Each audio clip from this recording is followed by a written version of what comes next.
Hello everyone, आप सभी का स्वागत है स्टडी प्लेटफॉर्म एग्री फैक्ट पर। आज हम जिस टॉपिक पे डिस्कशन करने वाले हैं उस टॉपिक का नाम है ग्राउंड नट।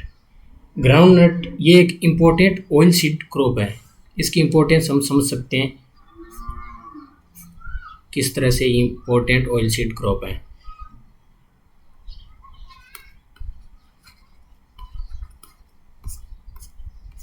इंडिया में जितना ऑयल सीड क्रॉप का कल्टीवेशन होता है उसका 45% एरिया ग्राउंड नट के अंतर्गत आता है और इसका प्रोडक्शन, जितनी भी ऑयल सीड का क्रॉप का प्रोडक्शन है उसका 55% प्रोडक्शन अकेला ग्राउंड नट के द्वारा होता है। तो इस चीज़ से हम इस क्रॉप की इम्पोर्टेंस को समझ सकते हैं।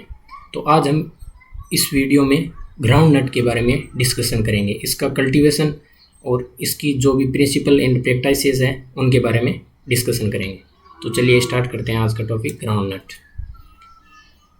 ग्राउंड नट, इसका जो बोटनिकल नाम है वो आर्चिस हाइपोजिया है और इसकी जो फैमिली है वो है लेग्यूमिनेसी फेबेसी, यानी मटर कुल में आता है। जो जिस कुल में पल्सेज आती है, दालें आती हैं, उसी कुल का ये मेंबर है।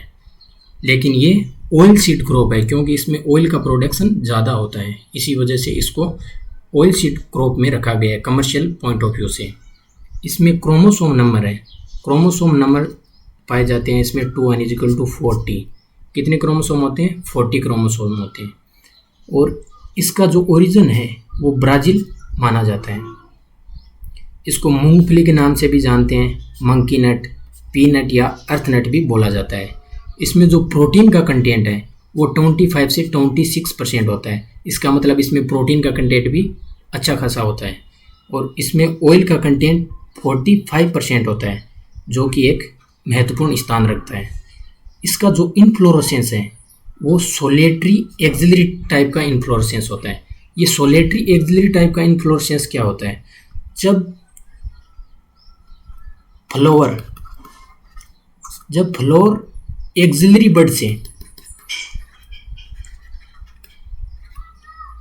एक सिंगल ग्रोथ द्वारा टर्मिनल एंड पर जुड़ा हो, सिंगल ग्रोथ द्वारा कहाँ जुड़ा हो? टर्मिनल एंड पर जुड़ा हो। तो इस टाइप के इन्फ्लोरेसेंस को क्या बोलते हैं? सोलेटरी एक्सिलरी इन्फ्लोरेसेंस बोला जाता है। और ये किस में पाया जाता है? ग्राउंड नट में पाया जाता है। अगर हम वर्ल्ड की बात करें तो वर्ल्ड में एरिया में इंडिया का नंबर आता है फर्स्ट, उसके बाद चाइना सेकेंड नंबर पे है और नाइजीरिया थर्ड नंबर पे है। लेकिन प्रोडक्शन में चाइना पहले नंबर पर है। क्योंकि चाइना में प्रोडक्शन पहले नंबर पर क्यों है चाइना?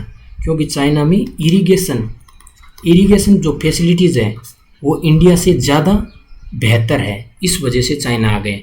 साथ ही वहाँ पे जो नदियाँ हैं वो इंडिया के मुकाबले ज़्यादा हैं, जहाँ पे इस ग्राउंड नट की खेती की जाती है। तो उस वजह से इसको प्रॉपर इरिगेशन मिल पा रहा है, इस वजह से चाइना प्रोडक्शन में इंडिया से आगे है।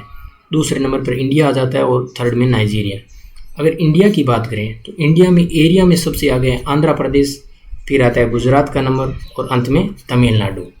लेकिन प्रोडक्शन में गुजरात पहला स्थान रखता है, फिर आंध्र प्रदेश का नंबर आता है और लास्ट में तमिलनाडु। लेकिन प्रोडक्टिविटी सबसे ज़्यादा किसकी है? तमिलनाडु की है। प्रोडक्टिविटी में तमिलनाडु सबसे आगे है। अब इसकी स्पेसीज, ग्राउंड नट की 2 टाइप की स्पेसीज है जो जनरली कल्टीवेट की जाती है। एक स्पेसीज है आर्चिस हाइपोजिया फेस्टिगेटा और दूसरी है आर्चिस हाइपोजिया प्रोकुम्बेंस। ये वैरायटी है, तो प्रोकुम्बेंस और फेस्टिगेटा, ये 2 टाइप की स्पेसीज हो गई। जो आर्चिस हाइपोजिया फेस्टिगेटा है, इसका जो बंच होता है वो इरेक्ट टाइप का या बंच टाइप की होती है। इरेक्ट या बंच फॉर्म में निकलती है, मतलब ये गुच्छे के रूप में निकलती है, सीधी गुच्छे के रूप में निकलती है और इरेक्ट फॉर्म में रहती है। ये आप देख सकते हैं इस डायग्राम में।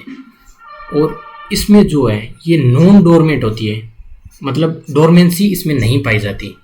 और इसकी जो सबसे ज़्यादा फेमस वैरायटी है वो ज्योति वैरायटी इसकी सबसे फेमस वैरायटी है। अब बात करते हैं आर्चिस हाइपोजिया प्रोक्यूमेंस के बारे में। ये क्या है, स्प्रेडिंग टाइप की है और ट्रेलिंग टाइप भी बोला जाता है इसको। इसका जो डोरमेंसी पीरियड है वो होता है 2 से 2.5 मंथ का। और इस डोरमेंसी को तोड़ने के लिए, ब्रेक करने के लिए क्या यूज़ करते हैं, इथाइलिन का यूज़ किया जा सकता है, नेप्थलीन एसिटिक एसिड का यूज़ किया जा सकता है, इंडोल एसिटिक एसिड का यूज़ किया जा सकता है, क्लोरोहाइड्रेल या हाई टेम्परेचर का ट्रीटमेंट भी इसमें यूज किया जा सकता है। इसकी जो सबसे ज़्यादा फेमस वैरायटी है वो है चंद्रा। इसकी सबसे ज़्यादा फेमस वैरायटी कौन सी है, चंद्रा है। ये स्प्रेडिंग टाइप में, मतलब इसकी जो ब्रांचेज है, ब्रांचेज निकलती है काफ़ी नीचे की तरफ, जो रूट है वो स्प्रेडेड होती है, ऊपर की तरफ जो इसकी ब्रांचेज है वो भी काफ़ी स्प्रेडेड होती है। तो इसको इसी वजह से स्प्रेडिंग टाइप की बोला जाता है। ये स्प्रेडेड है तो इससे इसकी स्पेसिंग भी ज़्यादा रखनी पड़ती है अपन को। स्पेसिंग रखते हैं इसकी 60 इंटू 20 सेंटीमीटर, और इसकी स्पेसिंग कम रखी जाती है। स्पेसिंग कितनी, 45 इंटू 10 सेंटीमीटर की स्पेसिंग रखी जाती है आर्चिस हाइपोजिया फेस्टिगाटा में। और दूसरी कौन सी होगी, आर्चिस हाइपोजिया प्रोक्यूमेंस में रखी जाती है 60 इंटू 20 सेंटीमीटर। अगर इसके क्लाइमेट एंड सॉइल की बात करें तो ये ट्रॉपिकल क्लाइमेट की क्रॉप है। ट्रॉपिकल क्लाइमेट की क्रॉप है, इसका मतलब क्या हो गया, इसको वार्म सीजन चाहिए। वार्म सीजन, वार्म मौसम को ये पसंद करती है, और साथ ही ये खरीफ सीजन की क्रॉप है। खरीफ सीजन की क्रॉप है। तो जो ट्रॉपिकल क्लाइमेट में ये क्रॉप लगाई जाती है, इसके लिए ऑप्टिमम टेम्परेचर होता है 21 से 26.5 डिग्री सेंटीग्रेड। 21 से 26.5 डिग्री सेंटीग्रेड। इसके लिए जो बेस्ट सॉइल है वो सॉइल रहती है सैंडी या सैंडी लोम टाइप की सॉइल, जिसकी पीएच वो 6 से 6.5 के बीच, वो सॉइल इसके लिए बेस्ट मानी जाती है। सैंडी या सैंडी लोम सॉइल, इसके लिए सैंडी या सैंडी लोम सॉइल क्यों ज़रूरी है, क्योंकि इसमें जो फ्रूट बनते हैं वो फ्रूट बनते हैं ग्राउंड के अंदर, ज़मीन के अंदर लगते हैं। और फ्लोरिंग कहाँ होती है, फ्लोरिंग होती है बाहर, फ्लोरिंग बाहर होती है, ज़मीन के बाहर होती है, और इसके जो फ्रूट हैं वो लगते हैं ग्राउंड के अंदर। तो जो ज़मीन को पेनिट्रेशन करना पड़ता है, उस पेनिट्रेशन के लिए अपने को लूज सॉइल चाहिए। तो लूज सॉइल, सैंडी या sandy loam soil loose type की सॉइल होती है, जो जिसमें आसानी से एक रूट पेनिट्रेट कर सकती है। इसी वजह से इसको सैंडी या सैंडी लोम सॉइल में उगाया जाता है, और उसका बेस्ट कल्टीवेशन सैंडी और सैंडी लोम सॉइल में माना जाता है। लेकिन ये इसके लिए एल्कलाइन सॉइल और क्ले सॉइल सूटेबल नहीं है। क्ले सॉइल का आप ये समझ सकते हैं, क्योंकि जो क्ले सॉइल है वो क्ले सॉइल एक हार्ड कवरिंग बना लेती है, हार्ड कवरिंग बना लेती है, जो कि फ्रूट को पेनिट्रेशन नहीं करने देगी। इसका मतलब इसमें जो फ्रूट है वो अच्छे से नहीं बन पाएंगे। इसी वजह से इसको अवॉइड किया जाता है क्ले सॉइल में। क्ले सॉइल में ग्राउंडनट की खेती करना अवॉइड किया जाता है। अब बात करते हैं पैकिंग की। इसमें जो फ्रूट बनने की प्रोसेस है ना, उसमें पैकिंग का सबसे महत्वपूर्ण रोल है, क्योंकि जो फ्लोर है वो फ्लोर लगता है बाहर की तरफ ऊपर। कौन सा टाइप का इन्फ्लोरेसेंस पाया जाता है, सोलेटरी एक्सिलरी टाइप का इन्फ्लोरेसेंस पाया जाता है, जिसमें क्या निकलता है, एक टर्मिनल एंड पे फ्लोर निकलता है। टर्मिनल एंड पे फ्लोर निकलता है, उस पर टर्मिनल एंड पे जो फ्लोर निकलता है, उस फ्लोर में जो ओवेरी होता है, उस ओवेरी का जो नज़दीकी पार्ट है, वो नज़दीकी पार्ट क्या है कि इसमें पोलिनेशन होने के बाद वो कंटिन्यूसली क्या करता है, ग्रोथ करता है, कंटिन्यूसली ग्रोथ करता है, क्योंकि इसमें पाए जाते हैं मेरिस्मेटिक टिश्यू। मेरिस्मेटिक टिश्यू पाया जाता है, जिसे ये क्या करता है, कंटिन्यूसली ग्रोथ करता है, और रूट को पेनिट्रेट करते हुए रूट के अंदर चला जाता है। तो रूट को पेनिट्रेट करने से पहले जो ये डंठल जैसा बनता है, इसको क्या बोलते हैं, इसको बोलते हैं पेग, और इस प्रोसेस को क्या बोलते हैं, पेगिंग बोलते हैं। तो ये बहुत महत्वपूर्ण प्रोसेस है, और इस प्रोसेस को कंप्लीट होने के लिए एक सैंडी सॉइल जरूरी है, सैंडी या सैंडी लोम सॉइल, जो इसको लूज सरफेस प्रोवाइड करेगा। सैंडी और sandy loam soil loose surface provide करते हैं ग्राउंडनट की पेगिंग प्रोसेस के लिए। ये आप इस डायग्राम में देख सकते हो। ये देखो, ये पेग निकला हुआ है यहाँ पे जो फ्लोर था उस यहाँ पे जो फ्लोर था यहाँ पे, ये फ्लोर पहले यहाँ था ऐसे, फिर धीरे धीरे इसकी ग्रोथ हुई तो ये ज़मीन के अंदर चली गई पेग बना के। इसके फ्रूट को क्या बोलते हैं? इसके फ्रूट को बोलते हैं पीनट या लेग्यूम फ्रूट बोलते हैं। और इसका जो ग्रेन बनता है उस ग्रेन को क्या बोलते हैं? ग्रेन को बोलते हैं कर्नेल। ग्राउंड नट के फ्रूट को बोला जाता है पीनट, मंकी नट आदि बोला जाता है, और इसके ग्रेन को बोलते हैं कर्नेल। ये इसका देख लो root system.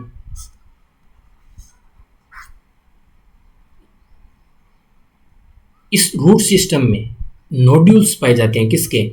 Nitrogen fixation bacteria के नोड्यूल्स मिलते हैं, क्योंकि ये लेग्यूमिनस फैमिली की क्रॉप है, और लेग्यूमिनस फैमिली की क्रॉप में नाइट्रोजन फिक्सेसिंग बैक्टीरिया पाए जाते हैं जो कि नाइट्रोजन फिक्सेशन में मदद करते हैं। किसको छोड़ के? एक ऐसी लेग्यूमिनस क्रॉप है जिसमें नाइट्रोजन फिक्सेशन नहीं होता, वो है राजमा।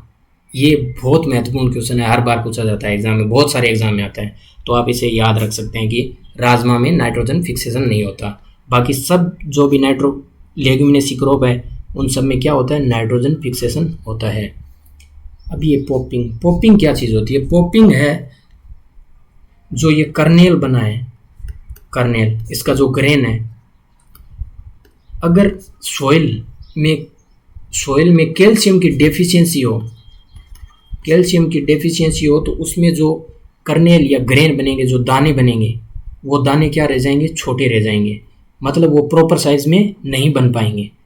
तो उन प्रॉपर साइज में नहीं बनने के कारण क्या है? उनमें कैल्शियम की कमी है, जिस वजह उस सॉइल में कैल्शियम की कमी है, इस वजह से उसमें क्या नहीं होता? प्रॉपर ग्रेन का फॉर्मेशन नहीं होता, प्रॉपर शेप की ग्रेन का, प्रॉपर साइज की ग्रेन का फॉर्मेशन नहीं होता। उसको बोलते हैं पॉपिंग। इस पॉपिंग को अवॉइड करने के लिए हमें क्या करना चाहिए? जो भी ग्राउंड नट का कल्टीवेशन करें तो उसके दौरान, ग्राउंड नट का कल्टीवेशन करते हैं तो ग्राउंड नट की सोइंग के 31 डेज आफ्टर, 31 दिन बाद हमें क्या करना चाहिए? उसमें करनी चाहिए जिप्सम का छिड़काव करना चाहिए। जिप्सम का छिड़काव किस क्वांटिटी में करना चाहिए? 250 किलोग्राम पर हेक्टर के हिसाब से उसमें जिप्सम का क्या किया जाता है? छिड़काव किया जाता है। जिप्सम का जो बुरादा होता है, बुरादा या मतलब डस्ट फॉर्म में जो जिप्सम होती है, उसका क्या करना चाहिए? हमें छिड़काव करना चाहिए। और ये 31 डेज आफ्टर सोइंग, ये फ्लोरिंग का टाइम होता है इसका, ग्राउंड नट का। इस फ्लोरिंग के टाइम पे हमें ग्राउंड नट पर क्या करनी चाहिए कि जिप्सम का छिड़काव करना चाहिए 250 किलोग्राम पर हेक्टर के हिसाब से। अब बात करते हैं इसके लैंड प्रिपरेशन की। कल्टीवेशन के लिए लैंड प्रिपरेशन करना पड़ेगा, और इसमें लैंड प्रिपरेशन काफ़ी ज़रूरी है। लैंड प्रिपरेशन ज़रूरी इसलिए है कि इसका जो फ्रूट है वो बनता है ज़मीन के अंदर, तो ज़मीन को हमें क्या बनाना पड़ेगा? लूज बनाना पड़ेगा, ताकि जो फ्लोर है उसका जो पेग बनता है वो अच्छे से पेनिट्रेशन कर पाए और फिर ज़मीन के अंदर अच्छे से फ्रूटिंग हो पाए। उसके लिए हमें ज़मीन को क्या करना पड़ेगा? अच्छे से लैंड का प्रिपरेशन करना पड़ेगा। इसके लिए हमें करनी चाहिए समर के दौरान प्लाविंग करनी चाहिए, जो कि 12 से 18 सेंटीमीटर की लूज सरफेस बना दें। ये बहुत ज़रूरी है ताकि फ्रूटिंग अच्छे से हो ग्राउंड नट में।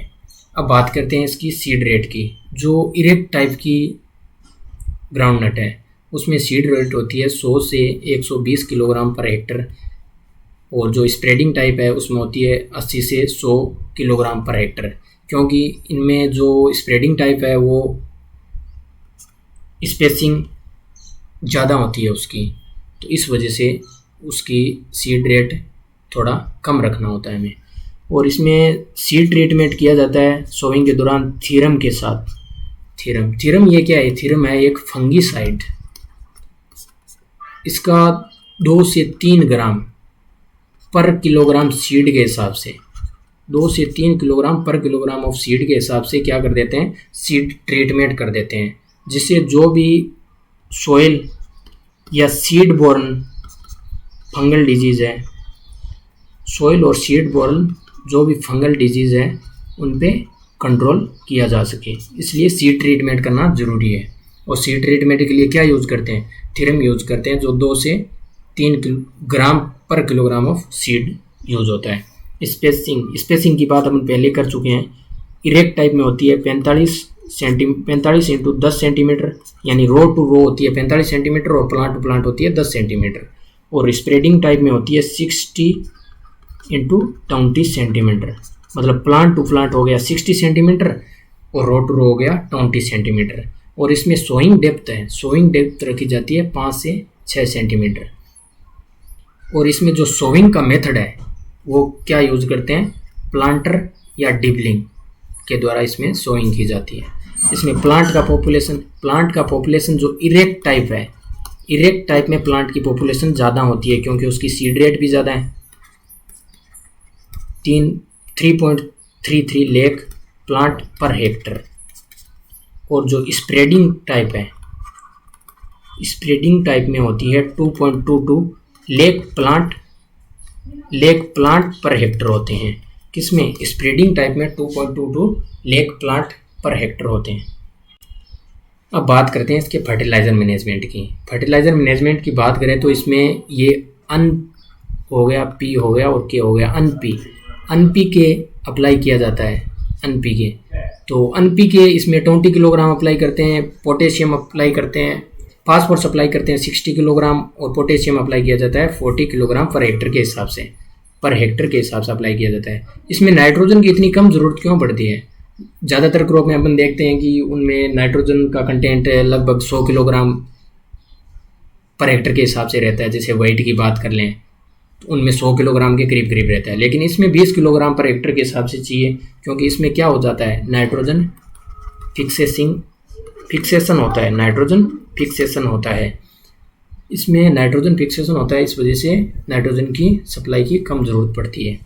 वाटर सप्लाई या इरीगेशन के लिए 3 क्रिटिकल स्टेज मानी जाती है। इसमें एक हो गई फ्लोरिंग स्टेज जो 31 डेज आफ्टर सोइंग आती है। उसके बाद आ गई पेगिंग स्टेज आती है 55 डेज आफ्टर सोइंग। ये सबसे क्रिटिकल है। अगर आपको इन तीनों में से एक चुनना पड़े तो आप पेगिंग स्टेज को चुनोगे। ये सबसे ज़्यादा क्रिटिकल है, क्योंकि इस समय सॉइल बिल्कुल लूज होनी चाहिए ताकि पेग पेनिट्रेशन करके सॉइल के अंदर जा सके और फ्रूट का फॉर्मेशन हो सके वहाँ। इसके लिए 55 डेज आफ्टर सोइंग पे जो इरिगेशन है वो बहुत ज़रूरी है ग्राउंड नट के लिए। इसके बाद आती है पॉट डेवलपमेंट स्टेज। अगर आपके पास इरिगेशन है तो इस स्टेज पर भी दीजिए ताकि अच्छा प्रोडक्शन हो। अब इसमें करते हैं वीड की बात। वीड होता है। वीड अगर आ रखा है ग्राउंड नट में तो क्या यूज़ करेंगे? इसके लिए आप यूज़ कीजिए टोक E25। ये मोस्ट कॉमन यूज्ड फर्टिलाइज़र है आज के टाइम में। टोक E25 ये नाइट्रोफेन के नाम से मिलता है बाज़ार में। इसका 2 से 3 kilogram active ingredient per hectare के हिसाब से इसका यूज़ करना चाहिए। ये जितनी भी वीड है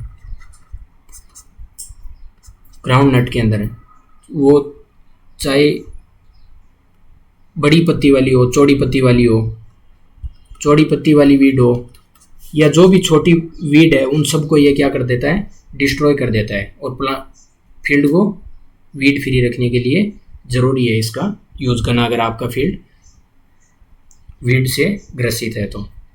अब बात करते हैं हार्वेस्टिंग की। हार्वेस्टिंग करते हैं 120 से 130 दिन बाद सोइंग के, और इसके लिए ग्राउंड नट डिगर का यूज़ करते हैं। अगर यील्ड की बात करें तो जो इरेक्ट टाइप है उसमें होती है 15 से 20 क्विंटल पर हेक्टर, और जो स्प्रेडिंग टाइप है उसमें होती है 20 से 30 quintal per hectare. Spreading type में ज़्यादा होती है यील्ड, इसी वजह से स्प्रेडिंग टाइप को ज़्यादा प्रीफर किया जाता है। इसका जो स्टोरेज है वो 5% मॉइस्चर कंटेंट पे करना चाहिए। अगर इससे ज़्यादा मॉइस्चर कंटेंट होती है तो इसमें एक फंगस है। कौन सी है वो फंगस? एस्परजिलस